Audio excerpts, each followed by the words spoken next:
Human आई का अपना last lecture है एटमॉस्फेरिक रिफ्रैक्शन।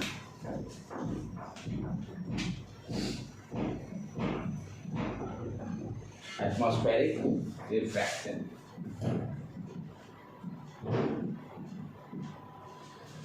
एटमॉस्फेरिक रिफ्रैक्शन के कारण बहुत सारे हम लोग एग्जाम्पल देखेंगे। सबसे तो स्टार का ट्विंकलिंग, एटमॉस्फेरिक इफेक्ट के कारण हम लोग देखें क्यों स्टार ट्विंकल करता है, जबकि स्टार अपनी जगह स्टेशनरी रहता है, कोई इसमें ट्विंकलिंग एक्चुअल में नहीं होता है।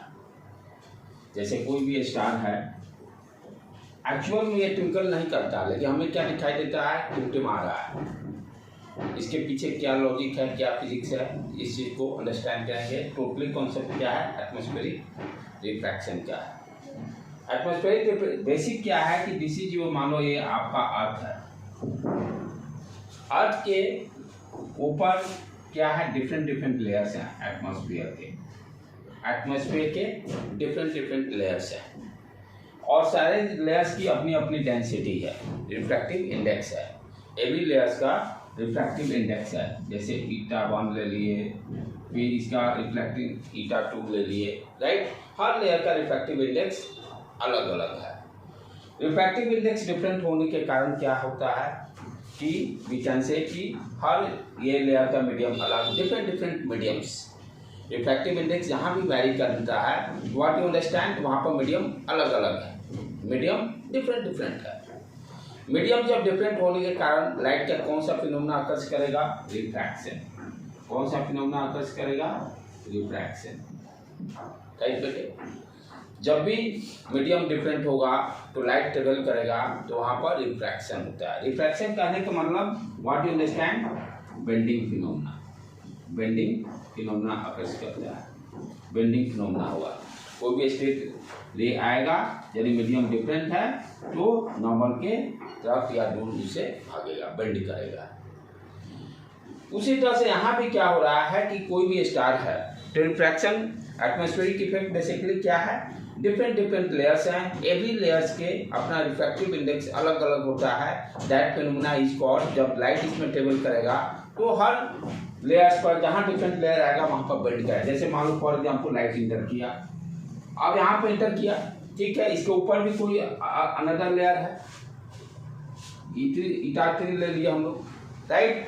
तो यहाँ पे क्या होगा, नॉर्मल है, यदि ये डेंसर मीडियम होगा तो नॉर्मल के टुवार्ड्स बेंड कर जाएगा। फिर लाइट ट्रेवल किया, फिर अनदर मीडियम, यहाँ फिर again you draw the normal, फिर बेंडिंग फिनोमेना, जैसा मीडियम होगा रिफ्रैक्टिव इंडेक्स होगा उसके हिसाब से ये बेंड करेगा नॉर्मल के टुवार्ड्स या नॉर्मल के अवे।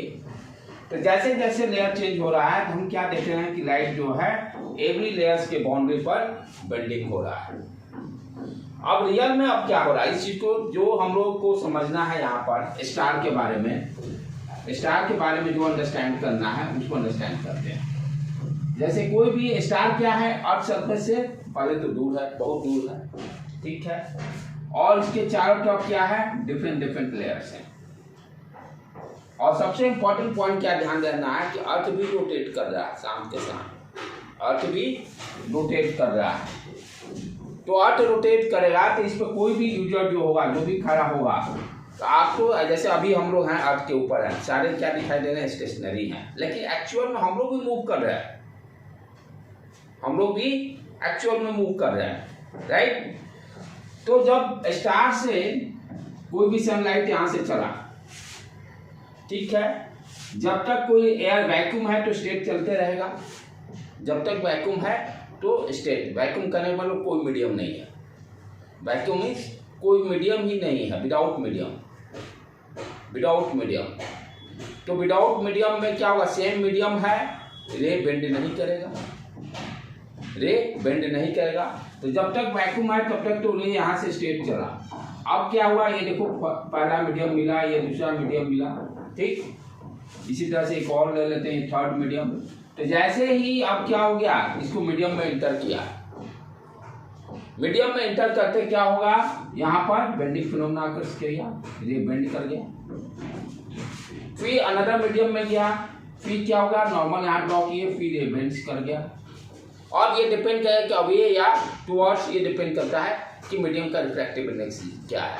यदि मीडियम डेंसर मीडियम में इंटर करेगा तो नॉर्मल के टुवर्ड्स, और एयर मीडियम में इंटर करेगा तो नॉर्मल के अवे, जो फर्स्ट चैप्टर में हम लोग पढ़ चुके हैं।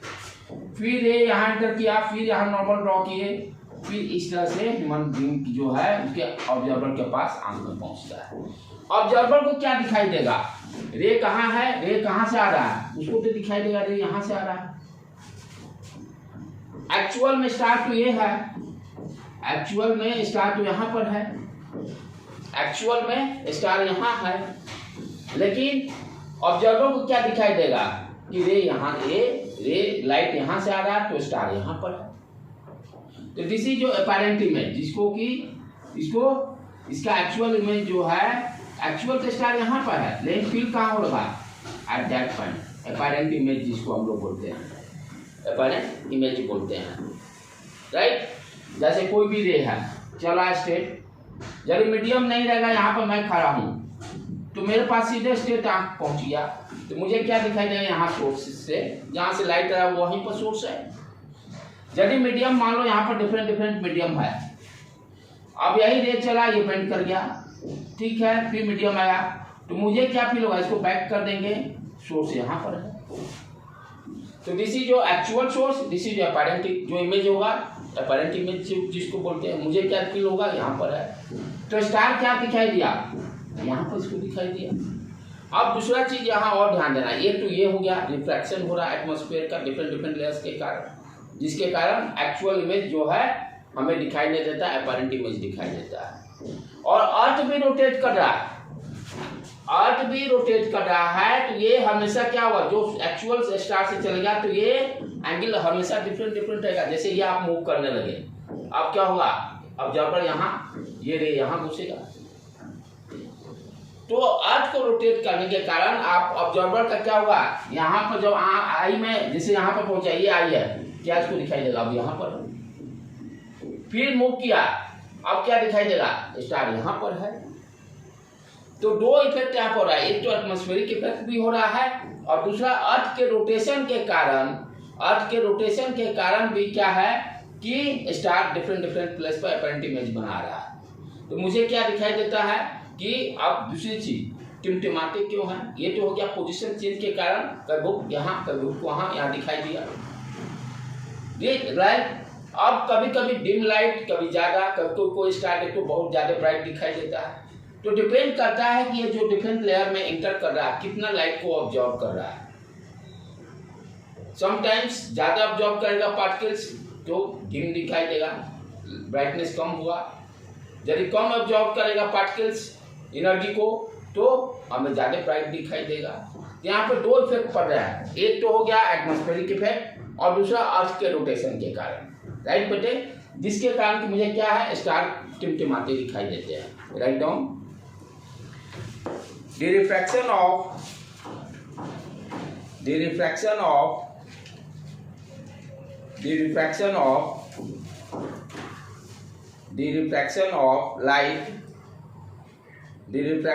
light caused by the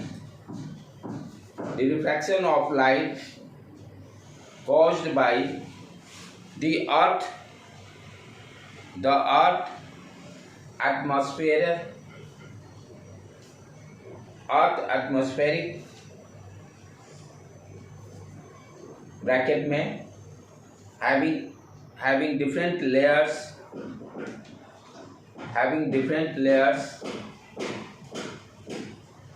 having different layers refraction of light caused by earth atmosphere bracket में having different layers whose refractive index is different bracket close is called atmospheric refraction.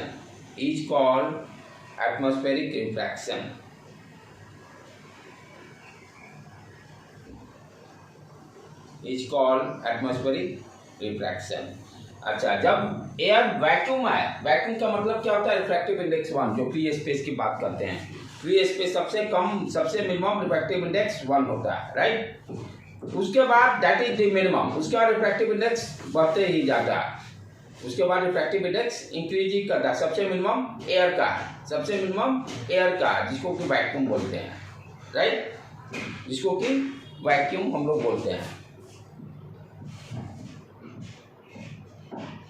सबसे minimum refractive index 1, जिसको कि vacuum हम लोग बोलते हैं। अब क्या है, ये डायग्राम बना के इसके बाद इसका एक्सप्लेनेशन लिख लीजिए। अर्थ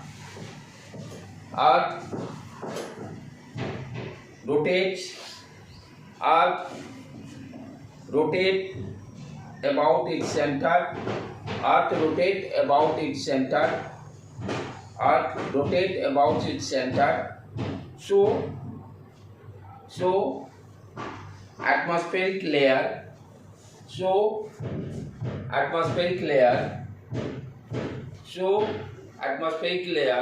also moves, full stop. At every instant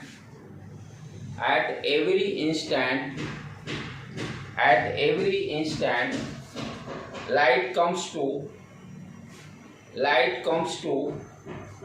human eye at different angle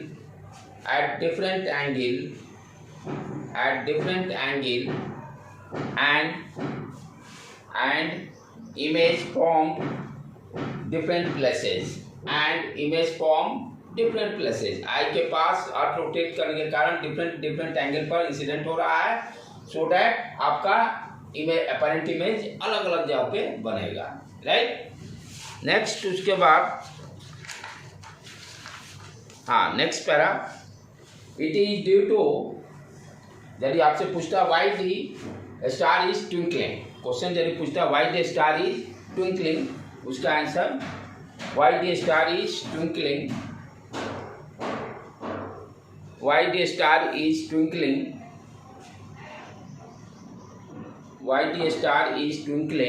answer, it is due to atmospheric refraction,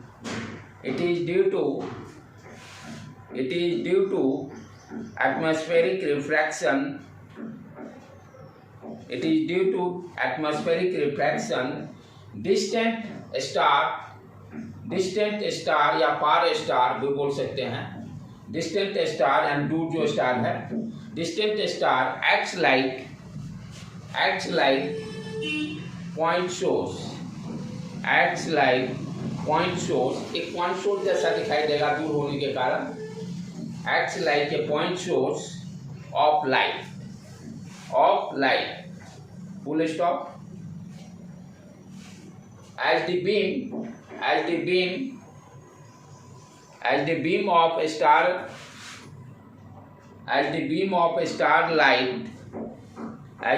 of starlight keeps deviating from the path,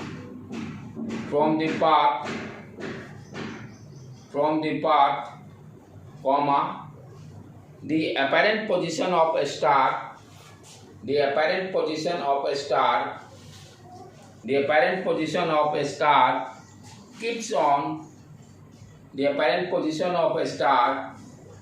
keeps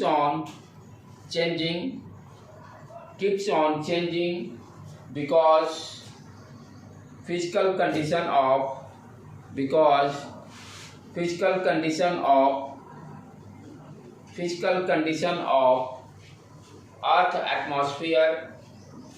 physical condition of earth atmosphere is not stationary. The apparent position of a star keeps on changing because physical condition of earth atmosphere, अर्थ का atmosphere stationery नहीं है, वो भी move कर रहा है अर्थ के कारण। फिजिकल क्या पढ़ते हैं हम लोग, the apparent position of A star keeps on changing because physical condition of earth atmosphere is not stationary, hence hence the amount of light enters our eye fluctuating sometimes, hence the amount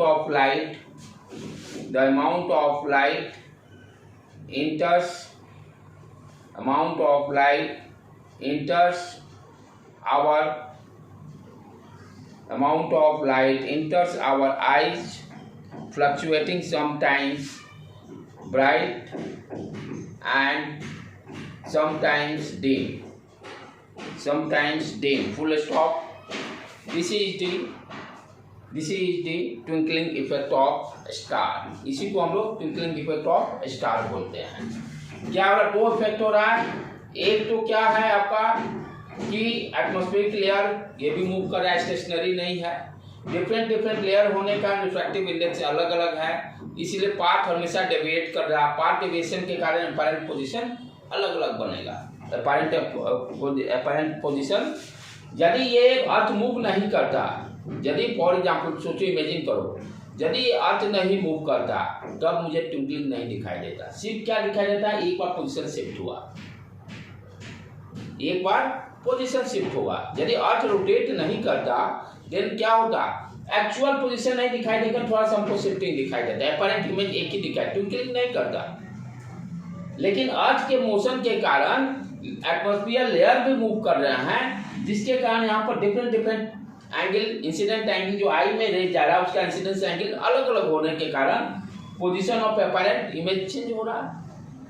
तो कोई कहे यदि कि मान लो earth rotate नहीं कर रहा तब ट्विंकल नहीं दिखाई देगा, राइट। अनदर क्वेश्चन भी एक पूछ रहा है कि स्टार ट्विंकलिंग कर रहे हैं बट प्लैनेट्स ट्विंकलिंग नहीं करते हैं, why? Next question, explain why the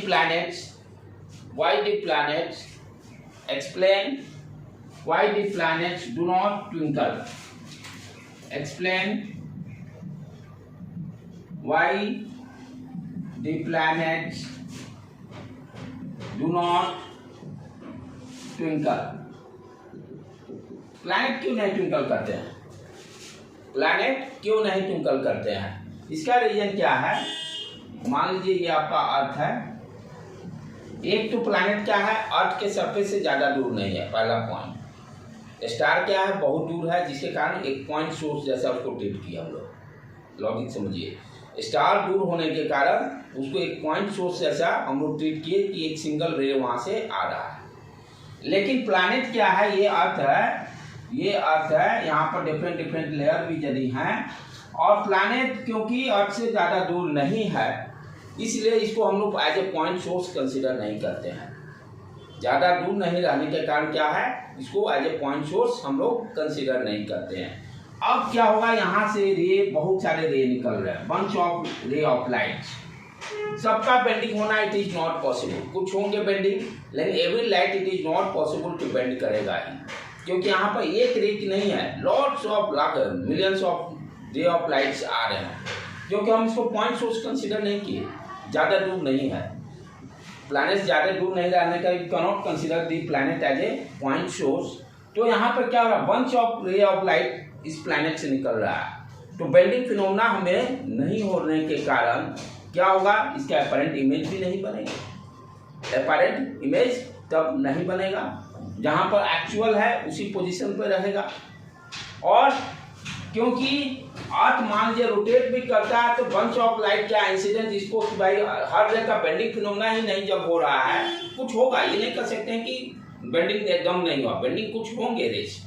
लेकिन बंच ऑफ लाइट, मान लो पूरा पानी का धार निकल रहा है, बीच का वाटर पार्टिकल थोड़ा डेविएट भी करेगा तो आपको फील नहीं होगा। जैसे मान लीजिए किसी पाइप से पानी का फ्लो हो रहा है, यहाँ क्या है, bunch of particles of water, एक मान लीजिए पार्टिकल डेविएट भी करता है, लेकिन इसका इम्पैक्ट आपको पता नहीं चलेगा, को पार्टिकल डेविएट किया। सिमिलरली यहाँ भी वही हो रहा, यदि बंच ऑफ लाइट फोकस करते हैं, कुछ लाइट मान लीजिए डिफरेंट मीडियम का बेंड भी हो रहे हैं लेकिन उसका कोई इफेक्ट नहीं होगा। तो यहाँ पर बेंडिंग फिनोमेना भी नहीं होगा, सो डैट कि प्लैनेट जो है ट्विंकल नहीं करता है। Write down, planets are collection of planets are collection of point sources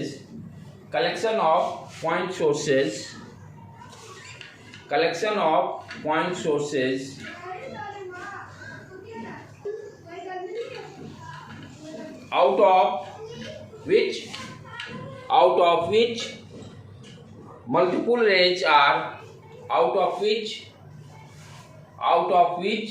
multiple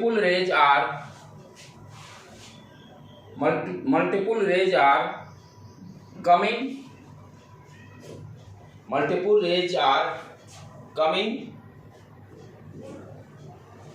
full stop. Average amount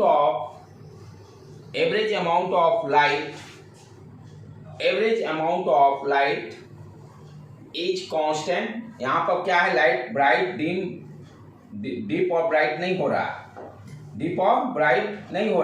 कि बंच ऑफ लाइट आ रहे हैं, इसलिए क्या हुआ, लाइट कांस्टेंट आएगा। तो आपका जब ब्राइटनेस और डिम फिनोमेना नहीं होगा तो ट्विंकल भी नहीं दिखाई देगा। The average of amount of light is constant, so twinkling effect is not happen. Constant, so twinkling effect does not happen. चाहे is nullified भी लिख सकते हैं, उसका कोई इफेक्ट नहीं हुआ ट्विंकलिंग का। तो क्या हो रहा, मेन इंपॉर्टेंट पॉइंट क्या है, प्लैनेट्स दूर नहीं रहने के कारण हम क्या इसको पॉइंट सोर्स कंसीडर नहीं किए। अब इसके पॉइंट सोर्स जब कंसीडर नहीं किए तो एवरेज पार्टिकल्स क्या है, इसका एज ए पॉइंट सोर्स जैसा काम करेगा और सबसे बंच ऑफ लाइट यहाँ से निकलेगा। सारे लाइट को जरूरी नहीं है कि बेंड होंगे, कुछ बेंड भी होंगे तो उसका कोई इफेक्ट है। यहाँ पर क्या होगा, कांस्टेंट लाइट पहुंच रहा है, कांस्टेंट लाइट पहुंचने के कारण ट्विंकलिंग फिनोमेना नहीं होगा। राइट, तो ये हो गया ट्विंकलिंग स्टार का। अब नेक्स्ट हम लोग, ये भी एक क्वेश्चन फिर पूछा जाता है कि एडवांस सनराइज, दो नंबर में एक क्वेश्चन पूछता है, advance sunrise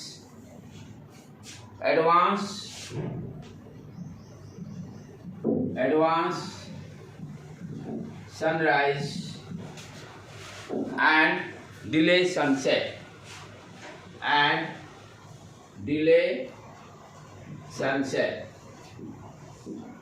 advance sunrise and delay sunset क्या कह रहा है, सूर्य उगने के पहले ही हमें सूर्य दिखाई दे देता है, सूर्य उगने के एडवांस यानी पहले ही सनराइज दिखाई देता है।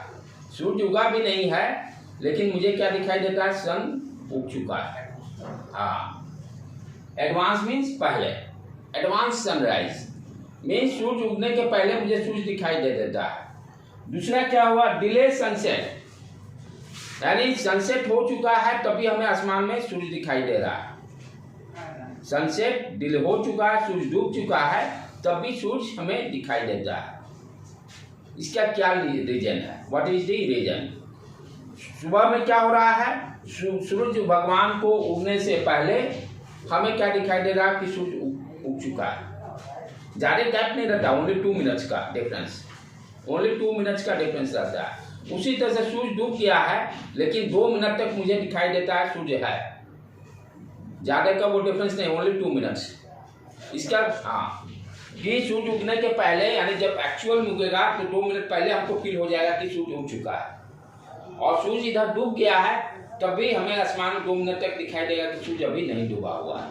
वो इसका लॉजिक क्या है, जैसे मान लो ये अर्थ हो गया, ठीक। एक यहाँ पर कॉन्सेप्ट हम लोग क्या डिफाइन करते हैं, हॉरिजॉन क्या चीज़ है ये बता रहा हूँ मैं। हॉरिजॉन जैसे आप छत पे से कहीं ऊंचा बिल्डिंग से आप दूर देखते हो तो आपको क्या दिखाई देता है, जमीन और आसमान दोनों टच दिखाई देता है, क्षितिज जिसको बोलते हैं हम लोग। ऑरिजिन को हिंदी में क्षितिज बोलते हैं, राइट। तो दूर से यानी कहीं भी कोई भी ऑब्जेक्ट दूर आप देखते हो तो आपको क्या लगता है कि आसमान जाके जमीन में मिल चुका है। तो जो लाइन जहाँ मिलते हुए फील करते हो उस लाइन को हम लोग क्या बोलते हैं, ऑरिजिन या क्षितिज, ऑरिजिन या क्षितिज उसको बोलते हैं। समझ में आया बेटे? ऑरिजिन क्या है, जहाँ पर आसमान, स्काई और जमीन दोनों मिलते हुए दिखाई देते हैं, उस लाइन को हम लोग क्या बोलते हैं, क्षितिज बोलते हैं या हॉरिजॉन्टल। हाँ, दूर पर, दूर से दिखाई देता है। आप कोई भी चीज दूर देखोगे तो क्या दिखाई देगा, आसमान और आकाश और हाँ इस तरह से कर्व टाइप से मिलते हुए दिखाई देता है। तो उस लाइन को हम लोग हॉरिजॉन बोलते हैं, ठीक है। तो उसी तरह से ये हॉरिजॉन लाइन कंसीडर की अर्थ सरफेस पर। अब यहाँ पर ध्यान देने की क्या बात है, इसमें हम लोग क्या करते हैं कि ऑरिजिन से नीचे, ऑरिजिन से नीचे, ऑरिजिन से नीचे को हम लोग क्या बोलते हैं, डूबा हुआ। ऑरिजिन से नीचे को डूबा हुआ यानी सनराइज डूबा हुआ है। ऑरिजिन से ऊपर सनराइज यानी सन उग चुका है, ठीक है। सन ऑरिजिन लाइन से नीचे कोई भी रहेगा उसको हम लोग क्या बोलते हैं, सन डूब चुका है। और इस लाइन से ऊपर सन उगा हुआ है। तो एक्चुअल में क्या होता है, मान लीजिए सूर्य उगने के पहले यहाँ पर सन है, मॉर्निंग टाइम, मॉर्निंग टाइम में सन यहाँ पर ऑरिजिन लाइन से नीचे है, सुबह में डूबा हुआ है। अब यहाँ से जो लाइट निकल रहा है, बंच ऑफ लाइट जो आ रहा है, ठीक है, जैसे ही एटमॉस्फेरिक लेयर में एंटर करेगा क्या करेगा, बेंडिंग करेगा। एटमॉस्फेरिक लेयर में बेंडिंग करेगा, बेंडिंग करेगा। तो आप यहाँ पर ऑब्जर्वर हो, आपका ये आई है, आपको क्या दिखाई देगा, सूर्य यहाँ पर, आपको क्या दिखाई देगा, सूर्य कहाँ पर है, सन यहाँ पर है। एक्चुअल में तो डूबा हुआ है और ये दोनों के बीच का फासला कितना, मैक्सिमम 2 मिनट, 2 मिनट का ही डिफरेंस है मॉर्निंग टाइम में, मॉर्निंग टाइम में 2 मिनट का ही है। तो क्या हो रहा है कि जब डूबा हुआ है तो हम क्या देखें, ये भी क्या हो रहा है, एटमॉस्फेरिक इफेक्ट के कारण ये हो रहा है, बेंडिंग फिनोमेना हुआ। हमें क्या दिखाई दिया भाई, सूर्य तो यहाँ पर है, एक्चुअल में तो डूबा हुआ है। तो ये किसके कारण हुआ, एटमॉस्फेरिक इफेक्ट के कारण, एटमॉस्फेरिक इफेक्ट के कारण। और धीरे धीरे जैसे जैसे टाइम बीतते जाता है, दोपहर के टाइम में सूर्य दम स्ट्रेट हो जाता है, वहां पर बेंडिंग फिनोमेना नहीं होगा, दम स्ट्रेट, सीधा स्ट्रेट लाइन। यदि डिफरेंट लेयर है, डिफरेंट लेयर है, जैसे मान लो एयर है, ये वाटर है, यदि नॉर्मल रे इंसिडेंट होता है तो कोई बेंडिंग फिनोमेना नहीं होता है। तो दोपहर के टाइम में क्या होता है, दम सूर्य आपको स्ट्रेट रहता है, वहां पर कोई बेंडिंग फिनोमेना नहीं हो, क्योंकि नॉर्मल सरफेस के नॉर्मल रहता है। फिर उसके बाद जैसे जैसे 12 बजे शाम जब होता है, तो जब डूबने के टाइम पर अब क्या हो रहा है, जैसे मान लीजिए सूर्य यहाँ पर पहुंच गया, अब यहाँ से रे ऑफ लाइट चला, bunch of light, different layer के कारण क्या हो गया, बेंडिंग हो गया, डिफरेंट लेयर के कारण बेंडिंग हो गया, ठीक है। तो यानी एक मिनट जब डूब चुका तब की बात करें, ये मान लीजिए सन डिले सनसेट, डिले सनसेट, सूर्य डूब चुका है तभी भी दिखाई दे रहा है। तो मान लीजिए ये हॉरिजॉन्टल लाइन से नीचे चला गया, यानी सूर्य डूब गया, यहाँ से रे ऑफ लाइट निकला और लेयर डिफरेंस का क्या हो गया, बेंडिंग हो गया, और इसको दिखाई कहाँ देगा, यहाँ पर, यानी डूब गया लेकिन अभी भी 2 मिनट पहले इसको आसमान में दिखाई देगा। तो ये क्या किसके कारण हो रहा है, सारे एटमॉस्फेरिक इफेक्ट के कारण। ये भी क्वेश्चन पूछता है, इसमें भी डायग्राम बताकर आप उसको एटमॉस्फेरिक इफेक्ट का रीजन दोगे, इसमें भी एटमॉस्फेरिक इफेक्ट का रीजन दोगे, राइट बेटे। उसके बाद नेक्स्ट क्या है, scattering of light. Scattering of light, आसमान क्यों मुझे ब्लू दिखाई देता है, ये भी इसके कारण हो रहा है, स्कैटरिंग ऑफ लाइट फिनोमेना के कारण। तो स्कैटरिंग ऑफ लाइट में क्या है, उसको भी थोड़ा समझते हैं हम लोग।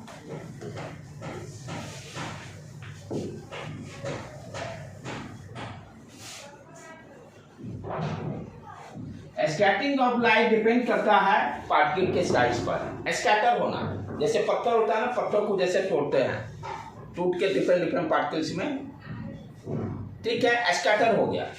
स्कैटर क्या है, बेसिकली कि रे ऑफ लाइट रे ऑफ लाइट जिस ऑब्जेक्ट से टकरा रहा है, जिस ऑब्जेक्ट से टकरा रहा है उस पर डिपेंड करता है।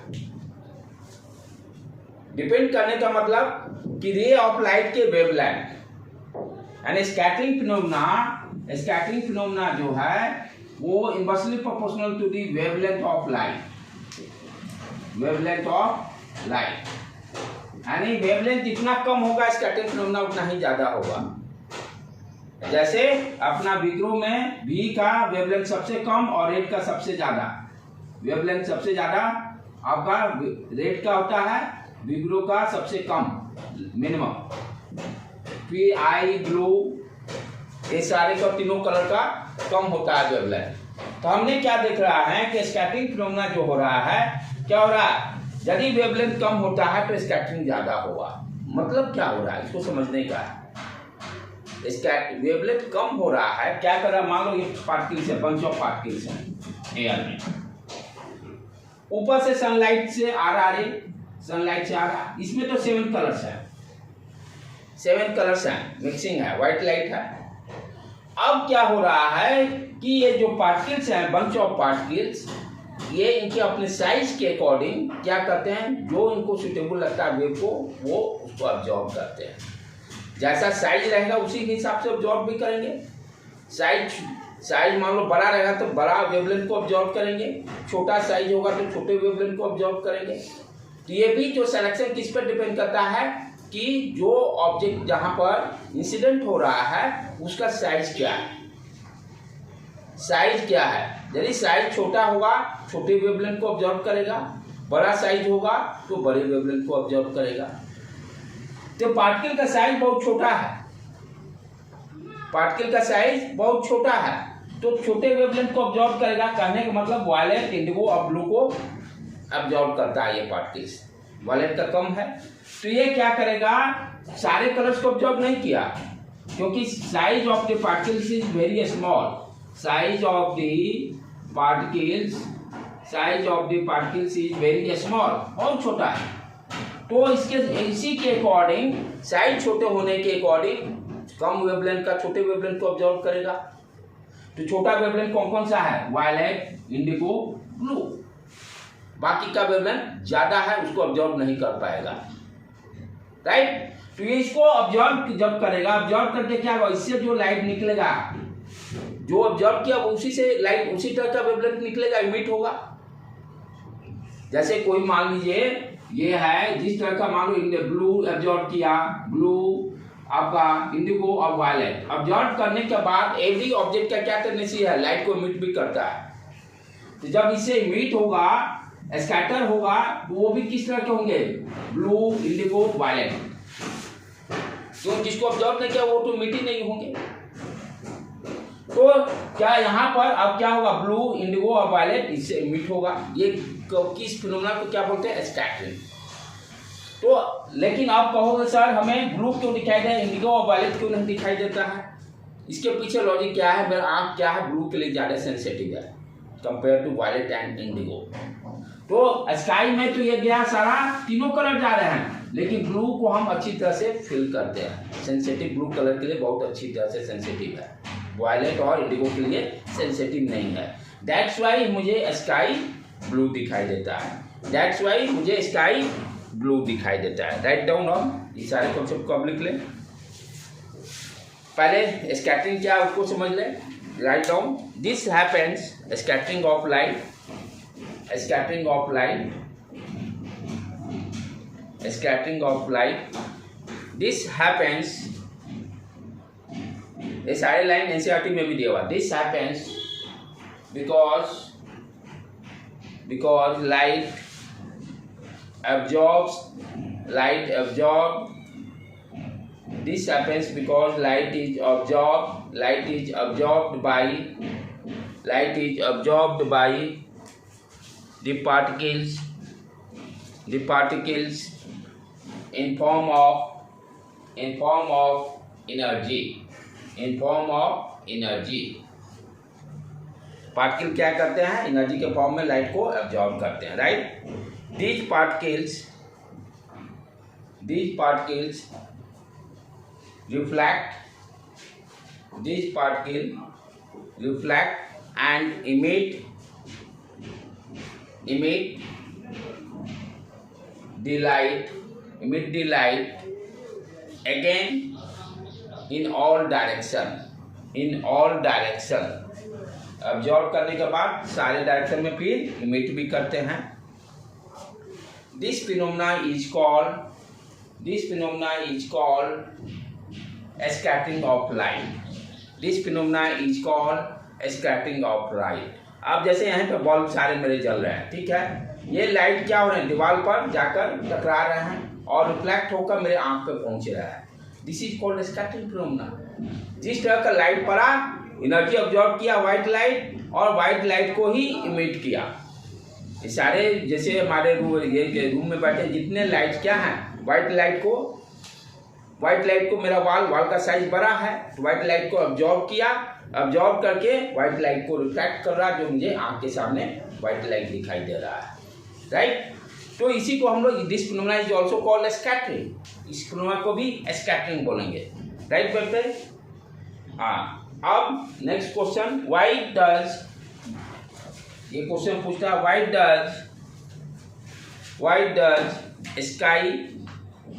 why does sky appears blue at daytime. Answer, because of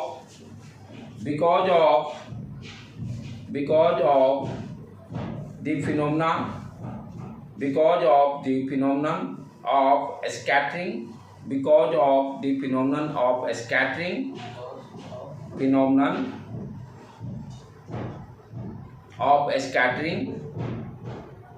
Sunlight gets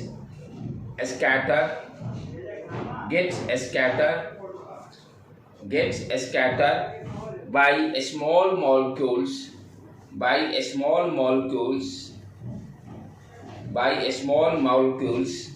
in the atmosphere.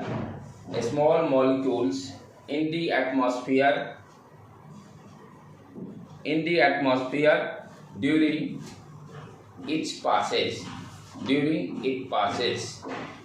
Atmosphere में जो स्मॉल पार्टिकल्स हैं, जब ये लाइट पास करते हैं तो उसको ये ऑब्जॉर्व करते हैं, स्कैटर करते हैं. Right. Scattering is full stop करके, scattering is inversely proportional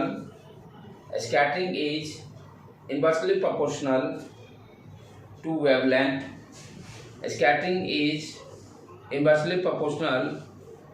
wavelength. Full stop. Blue is the shortest wavelength.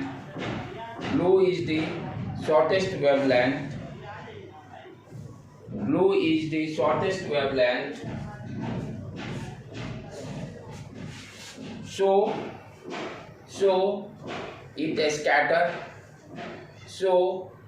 it scatter more than other colors.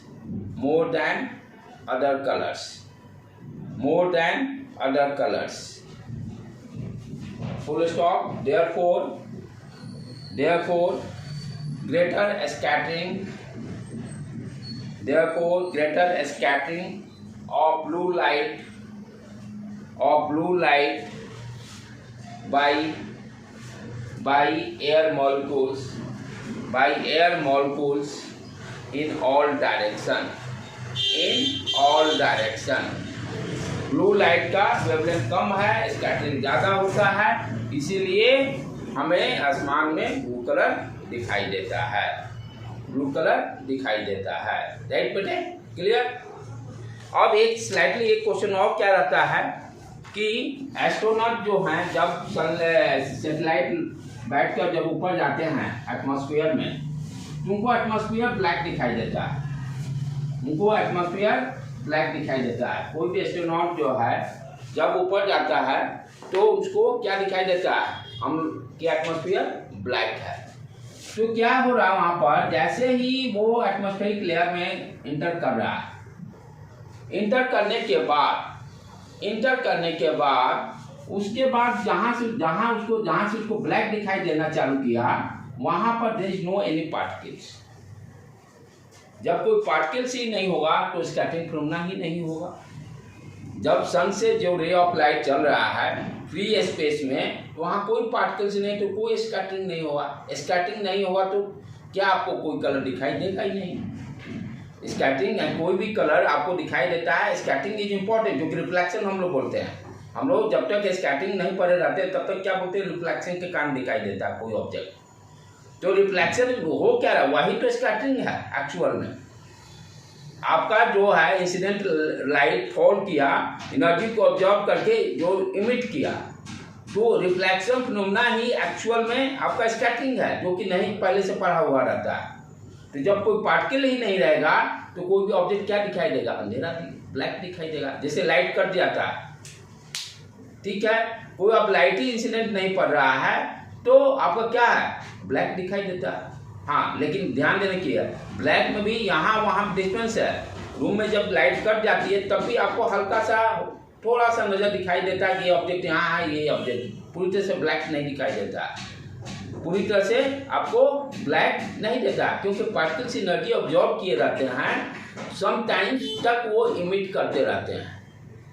जो लाइट एनर्जी ऑब्जॉर्व किया, जब लाइट है इंसिडेंट हो रहा है तो एनर्जी ऑब्जॉर्व कर रहा है। जैसे लाइट कटा तब भी हमें आंख से दिखाई देता है, यहाँ पे ये कुर्सी है, ये टेबल है, ये पेन है, ये डेस्क है, क्योंकि वो एनर्जी जो उस समय भी कम अमाउंट में रिलीज हो रहा है, इमिट हो रहा है। इसलिए हल्का हल्का हमको ऑब्जेक्ट पता चलता है, यहाँ पर टीवी है, यहाँ पर फ्रिज है, हमें दिखाई देता है।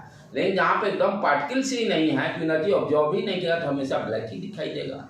ये भी समटाइम्स क्वेश्चन पूछता है। तो ये आज के जितने क्वेश्चंस बताए गए इसमें से 1-2 नंबर में आने हैं। ट्विंकलिंग स्टार, स्कैटरिंग फिनोमेना पूछता है, sunset, advance sunrise, delay sunset, ये सारे क्वेश्चंस आपके थ्योरी टाइप से क्वेश्चंस पूछे जाते हैं, पक्का पूछे जाएंगे 100%, इसमें कोई शक नहीं है। इस तरह से हम अपना ये चैप्टर पूरी तरह से कंप्लीट हो गया बेटे। सारे आप NCERT के क्वेश्चन सारे जितने सारे लगा ले कंप्लीट कर लेने हैं। ठीक है, यहीं पे रुक। ओके बेटे।